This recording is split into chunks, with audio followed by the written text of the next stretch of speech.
Hello students, this is S के सिन्हा। ये हमारा एटॉमिक स्ट्रक्चर का शायद चौथा वीडियो होगा। पिछले वीडियो में हम कहाँ तक पहुँचे थे? यहाँ तक आए थे हम लोग के हाइजेनबर्ग अनसर्टेनिटी प्रिंसिपल जो है वो भी सपोर्ट करता है ड्यूअल कैरेक्टर ऑफ इलेक्ट्रॉन को। अब इसके बाद उन्होंने एक नई बात कही, वो शायद पीछे में भी थोड़ा पिछले वीडियो में बताए थे हल्का फुल्का, बट उसका मैथमेटिकल डेरिवेशन हम बताने जा रहे हैं कि ऐसे सोचो, सपोज करो कि हम कोई हैवी न्यूक्लियस की बात कर रहे हैं, जैसे मान लो यूरेनियम, उसका atomic mass 235 and this is 92। ठीक है ना? अच्छा, इसके फर्स्ट ऑर्बिट में अच्छा न्यूट्रॉन कितना हो जाएगा? इलेक्ट्रॉन होगा 92, प्रोटॉन हो गया 92 और न्यूट्रॉन हो गया, इसमें से घटा दो 235 में से 92, 143। सही है ना? तो यहाँ पर न्यूट्रॉन है 143 और 92, ये तुम्हारा प्रोटॉन है, ये न्यूट्रॉन है। फर्स्ट ऑर्बिट में 2 इलेक्ट्रॉन, उसके बाद 8, उसके बाद फिर आगे हम बढ़ते जाएंगे 2n² से।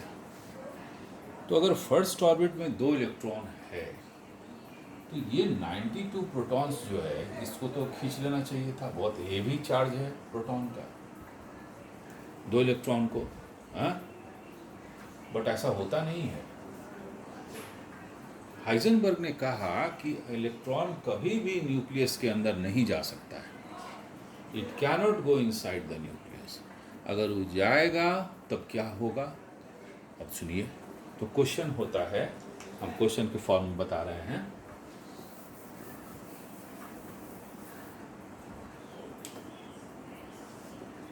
Y electron can not exist inside the nucleus। ठीक है ना? ये न्यूक्लियस के अंदर क्यों नहीं जाता है? सुन लो। अगर मान लो न्यूक्लियस के अंदर चला गया तो क्या होगा? तो हाइजेनबर्ग अनसर्टेनिटी प्रिंसिपल क्या कहता है? According to Heisenberg's uncertainty principle, we know that क्या भाई? del x into del p h then greater than 4 pi, है ना? न्यूक्लियस के अंदर चला गया तो न्यूक्लियस का साइज होता है 10⁻⁻15 के रेंज का। तो इलेक्ट्रॉन जाकर वहाँ लॉक हो जाएगा, उसका पोजीशन फिक्स हो जाएगा। तो हम यहाँ लिख रहे हैं ये position, momentum mass into velocity. Electron का मास हो गया हमारा इतना और वेलोसिटी हो गया del v। ये ग्रेटर देन और इक्वल टू, हम इक्वल लेके चल रहे हैं, 6.626 10⁻⁻34 4 × 3.14, है ना? तो del v is equal to कितना हो जाएगा? 6.6 ले रहे हैं जरा सा, 10⁻⁻34, अप्रॉक्सीमेट वैल्यू निकाल रहे हैं। तो 4 3 ऑलमोस्ट 12 होगा, नीचे ये 9 होगा, अप्रॉक्सीमेट जा रहा है, 9.1 को 9 लिए हैं। अब ये कितना होगा? 31 होगा तो प्लस 30 और ये फिर उधर जाएगा तो 15। अब ये देखो कितना हो जाएगा, 6.6/108, 10⁻46 में से 34 गया 12। ठीक है, एक जीरो यहाँ लाओ, जीरो बैठाओ, इस जीरो को हटाओ तो इसको 11 कर दो, तो कितना हो जाएगा? कितना होगा? 2 3 और ये हो गया 54। तो देखो, अगर 33/55 होता तो 11 से कटता तो 3/5 होता, तो 3/5 होता तो कितना हो जाता? 0.6। बट 33/54 है, अप्रॉक्सीमेट 0.59 आएगा 10⁻11। तो कितना हो जाएगा? 5.9 × 10⁻11, एम आई राइट? हाँ ठीक है, मीटर पर सेकेंड। 5.9 है ना, सॉरी, तो ये हो गया 10, है ना? तो 5.9 × 10⁻10 10 मीटर पर सेकेंड हो गया इलेक्ट्रॉन का वेलोसिटी, जो कि एक इम्पॉसिबल वेलोसिटी है, क्योंकि लाइट का वेलोसिटी जो होता है वो 3 × 10⁸ मीटर पर सेकेंड होता है ना, तो उसका 100 गुना हो गया, है ना। तो this velocity is an impossible velocity, लेकिन क्योंकि आज तक ऐसा कोई भी पार्टिकल का वेलोसिटी नहीं हुआ है जिसका कि वेलोसिटी लाइट के वेलोसिटी को एक्सीड कर जाए। सो दिस इज़ एन, इसको मिटा देते हैं, उसके बाद लिखते हैं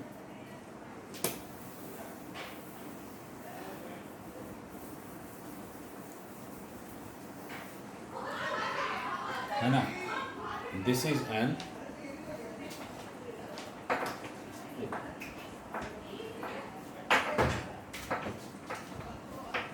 an impossible velocity.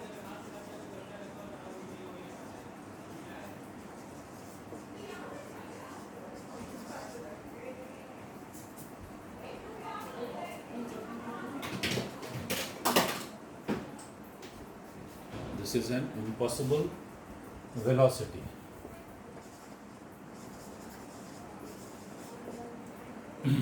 Because it exceeds the velocity of light, है ना। लाइट का वेलोसिटी होता है 3 × 10⁸ मीटर पर सेकेंड, और इसका आ रहा है 10⁻10, 100 गुना ज़्यादा हो गया। सो electron can not be inside the nucleus, nucleus के अंदर वो कभी नहीं रहेगा। तो ये एक बहुत बड़ी बात उन्होंने बताई कि हाइजेनबर्ग ने, कि इलेक्ट्रॉन का न्यूक्लियस के अंदर होना असंभव है। संभव बात है, चलिए बहुत अच्छी बात है। अच्छा, जरा डुअल कैरेक्टर को थोड़ा और ध्यान से देखो तो उन्होंने कहा पोजीशन एंड मोमेंटम। जैसे मान लो कि ये इलेक्ट्रॉन है, ऐसे सोचो ये ऑर्बिट है, यहाँ इलेक्ट्रॉन, हम इसको माइक्रोस्कोप से देख रहे हैं, तो जैसे ही माइक्रोस्कोप का फोटोन इस पर टकराएगा तो ये बहुत छोटा पार्टिकल है, खिसक जाएगा, इसका पोजीशन कभी सर्टेन होगा नहीं ना, ठीक है, चेंजिंग मोमेंटम होगा, तो दोनों अनसर्टेन होता है, बट एक फिक्स करके तब हम लोग दूसरा निकालते हैं। चलो, and let me tell you, अच्छा हाँ छोड़ो उसकी बात, अब हम लोग आगे आते हैं। तो ये पता चला कि इलेक्ट्रॉन में वेव नेचर होता है, तो बेसिकली ये इस तरह का मोशन हो गया, ठीक है, वेव कैरेक्टर आया इलेक्ट्रॉन का। इसके बाद बहुत सारे वर्कर्स लोग आए, उसमें एक साइंटिस्ट हुए जिनका नाम था इरविन श्रोडिंगर, है ना। इरविन श्रोडिंगर ने एक इक्वेशन डिराइव किया इस वेव मोशन का, इलेक्ट्रॉन के वेव मोशन का, और वो इक्वेशन है क्या, सो देखो, पढ़ना नहीं है बट जानो थोड़ा सा, है ना।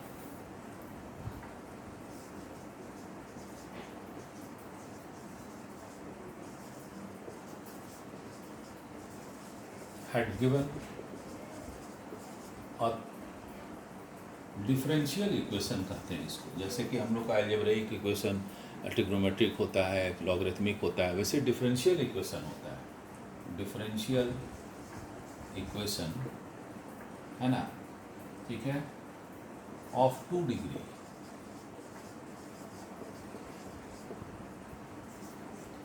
Del square psi plus 8 pi square m e minus b by h square psi is equal to 0, ठीक है।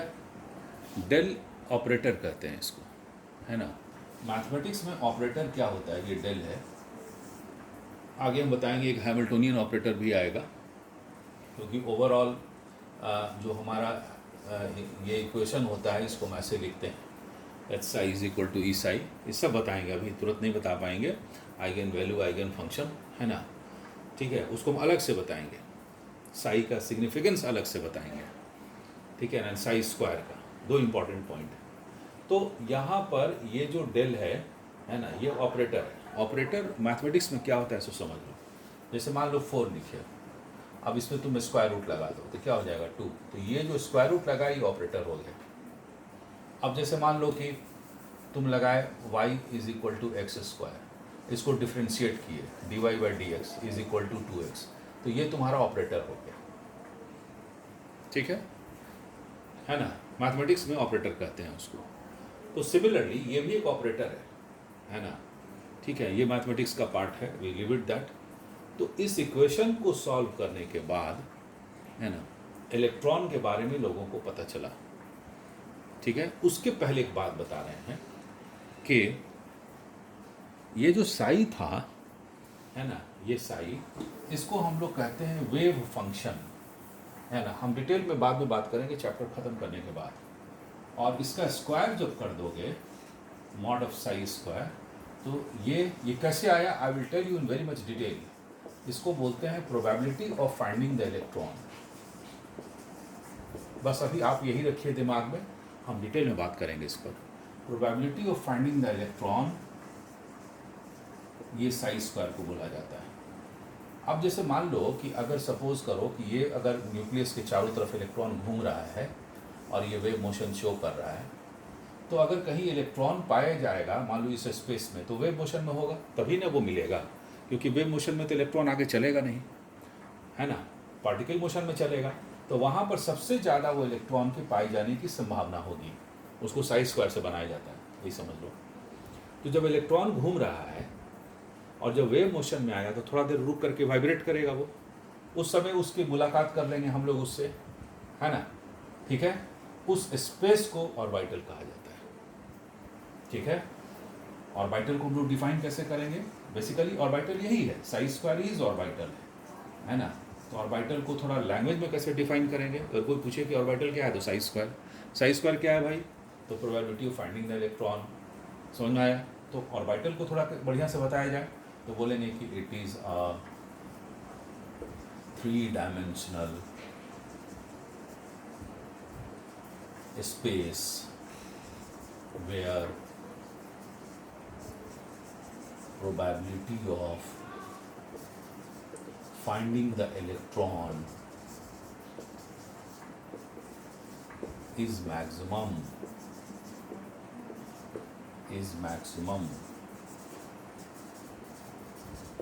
जहाँ के इलेक्ट्रॉन के पाए जाने की संभावना सबसे अधिक होती है ना, और वो एक 3-dimensional स्पेस होगा, उसको हम लोग ऑर्बिटल कहेंगे। ऑर्बिटल होता है S P D F G नहीं पढ़ना है हम लोग को, एस पी डी एफ के बारे में जानना है। तो ये चीज़ अभी तुरंत बात कर रहे हैं, ठीक है। ये ऑर्बिटल समझ में आया थोड़ा बहुत। एंड ऑर्बिटल एक जगह होता है जबकि इलेक्ट्रॉन वेव मोशन में आता है तो रुकेगा तो वहाँ से इलेक्ट्रॉन मुलाकात होगी, उस जगह को ऑर्बिटल बोला जाता है। और जब वो लीनियर मोशन में रहेगा तब तो ऑर्बिटल कॉन्सेप्ट कहाँ से आ पाएगा, तो सिर्फ ऑर्बिट ही में रह जाएंगे हम लोग। तो बोर्ड्स थ्योरी में ऑर्बिट तक थे, और जब ये वेव मैकेनिक्स आया तो पता चला कि नहीं ऑर्बिटल भी होता है ना, क्योंकि तो वेव नेचर बाद में ना पता चला, ठीक है।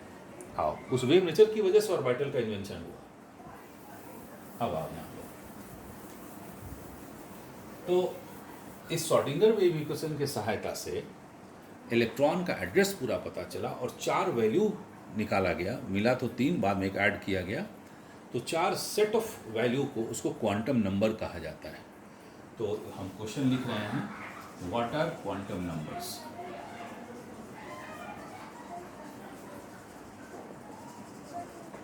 राइट, एंड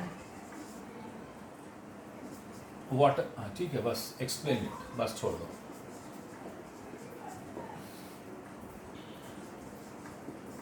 क्वांटम नंबर और क्वांटाइजेशन दोनों दो चीज़ें, कोई मतलब नहीं है, ठीक है। ये सेट ऑफ क्वांटम नंबर्स आया है श्रोडिंगर वेव इक्वेशन से। Quantum numbers are a set of 4 numbers which gives the full address of electron। ये तो ऐसे ही बोलने की भाषा है, address of electron, and they are as follows. They are as follows, कौन कौन है भाई, तो पहला है हमारा प्रिंसिपल क्वांटम नंबर, दूसरा है अजीमुथल क्वांटम नंबर, तीसरा है मैग्नेटिक क्वांटम नंबर,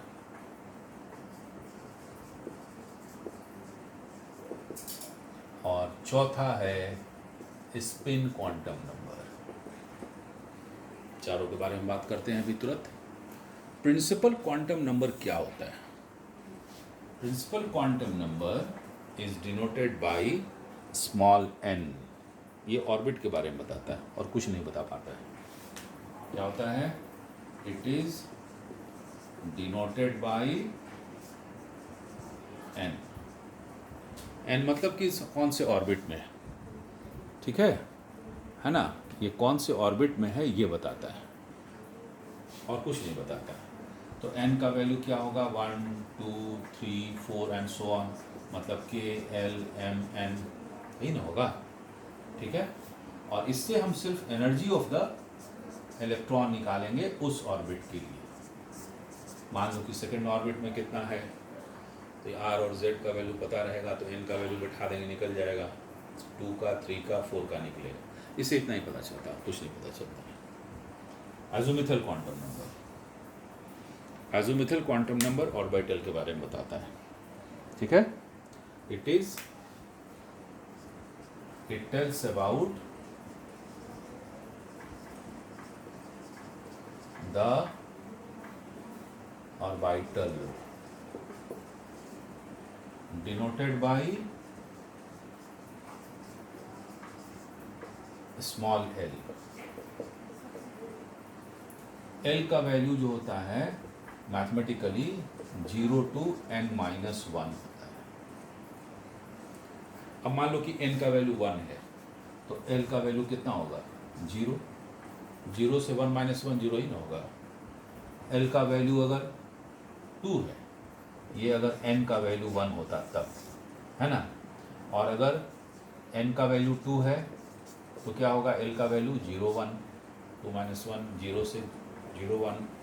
n का वैल्यू 3 है तो कितना होगा? l का वैल्यू 0 1 2। n का वैल्यू 4 है तो l का वैल्यू 0 1 2 3। उसी तरह 5। अब देखो l का वैल्यू जब 0 होता है ना, ये तो ये s ऑर्बिटल होता है। नाम दिया गया उस स्पेस का जहाँ इलेक्ट्रॉन रहेगा। 0 के लिए s हो गया, अगर 1 होगा तो p ऑर्बिटल, और 2 होगा तो d ऑर्बिटल, और अगर 3 होगा तो f ऑर्बिटल, ठीक है। ये स्पेक्ट्रोस्कोपिक टर्म है। s का मतलब शार्प, p का मतलब प्रिंसिपल, d का मतलब डिफ्यूज, f का मतलब फंडामेंटल। 2 क्वांटम नंबर पता चला, n और l। l जो था वो हमारा 0 to n-1 था। अलग अलग n के लिए अलग अलग l का वैल्यू होगा, और क्या होगा? यही ना होगा। बात समझ आई? तो ये निकला हमारा 2 क्वांटम नंबर। अब हम आते हैं मैग्नेटिक क्वांटम नंबर पर, है ना। रुक जाओ।